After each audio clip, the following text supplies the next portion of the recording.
କଥାରେ ଅଛି ସୁନ୍ଦର ତୃପ୍ତିର ଅବସାଦ ନାହିଁ ଯେତେ ଦେଖୁଥିଲେ ନୂଆ ଲାଗୁଥାଏ। ହଁ ଆଜ୍ଞା, ମୁଁ ଏଇ ପ୍ରାକୃତିକ ସୌନ୍ଦର୍ଯ୍ୟର ସୁନ୍ଦରୀ ରାଣୀ ଅଂଶୁପାର କଥା କହୁଛି, ଯାହାକି କଟକ ଜିଲ୍ଲା ଅନ୍ତର୍ଗତ ସୁବର୍ଣ୍ଣପୁର ଗ୍ରାମରେ ଅଛି। ଏଠାକାର ପ୍ରାକୃତିକ ବନାନୀ ପକ୍ଷୀମାନଙ୍କର କାକଳି ଜନସମାହାରକୁ ନିଜ ଆଡ଼କୁ ଆକୃଷ୍ଟ କରୁଛି। ଏଠାରେ ମଧ୍ୟ ରାଜାଙ୍କର ଏକ ଗଡ଼ ଅଛି, ଯେଉଁ ଗଡ଼ର ନାମ ଥିଲା ସରଣ୍ଡାଗଡ଼ ଓ ଏହାର ରାଜା ଥିଲେ ସୁବର୍ଣ୍ଣକେଶରୀ। କିମ୍ବଦନ୍ତୀରୁ ଜଣାଯାଏ ଯେ ଏହି ରାଜା ବହୁ ଦୁର୍ଦ୍ଦାନ୍ତ ଥିଲେ। ରାତିରେ ତାଙ୍କ ସିଂହଦ୍ୱାରର କଂସା କବାଟ ନ ପଡ଼ିବା ଯାଏଁ ଆଖପାଖ ଅଞ୍ଚଳର ରାଜା ଯଥା ଆଠଗଡ଼, ଡଅଁପଡ଼ା, ତିଗିରିଆ, ବଡ଼ମା ଅଞ୍ଚଳର ରାଜାମାନେ ଶୋଉନଥିଲେ। ସରଣ୍ଡାଗଡ଼ ରାଜାଙ୍କର ନଅରରେ ରହିଛି କଉଡ଼ି ଖାତ, ବାରୁଦ ଘର ଓ ଭାଇ ବୋହୂ ଦେଢ଼ଶୁର କୂଅ।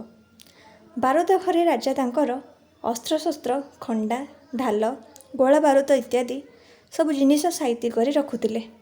ବାରୁଦ ଘର ଭିତରୁ ଗୁପ୍ତ ଭାବରେ ଏକ ସୁଡ଼ଙ୍ଗ କରାଯାଇଥିଲା, ଯେଉଁ ସୁଡ଼ଙ୍ଗ ଭିତରେ ରାଜା ନିଜର ଧନ ଦୌଲତ ଲୁଚାଇ କରି ରଖୁଥିଲେ।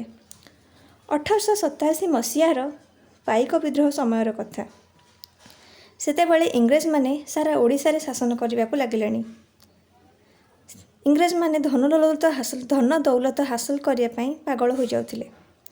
ବର୍ତ୍ତମାନ ସମୟରେ ଆମେ ଯେମିତି ମୁଦ୍ରାକୁ ମୂଲ୍ୟବାନ ଜିନିଷ ରୂପେ ବ୍ୟବହାର କରୁଛେ, ଆଗକାଳରେ ପ୍ରଚଳନ ହେଉଥିବା କଉଡ଼ି ବି ମୂଲ୍ୟବାନ ଜିନିଷ ରୂପେ ବ୍ୟବହାର ହେଉଥିଲା।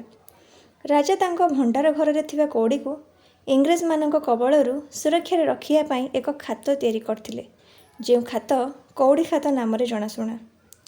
ଭାଇ ବୋହୂ ଦେଢ଼ଶୁର କୂଅ, ଯେଉଁ କୂପରୁ ଖରା, ବର୍ଷା, ଶୀତ କାକରରେ କେବେ ବି ପାଣି ଶୁଖୁନଥିଲା।